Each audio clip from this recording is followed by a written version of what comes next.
आपको अगर जाना है ऑन करना है तो ये इस पे जाना ऑप्शन पे दिख रहे हैं। और देखो सब यहाँ पे क्लिक करने के बाद जो है ये मेन ये ऑन होता ये ऑन है ऑफ है, ये करे तो ऑफ होता।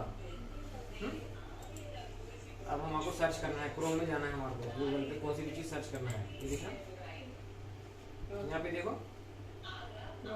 अब यहाँ पे सर्च मारना है हमको।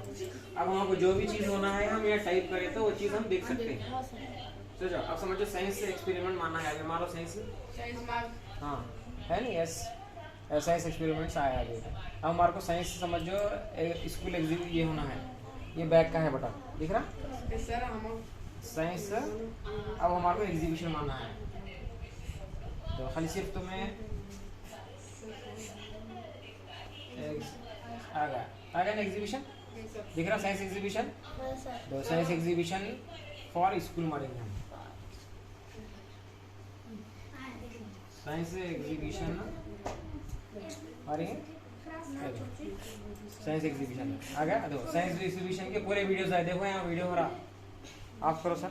हाँ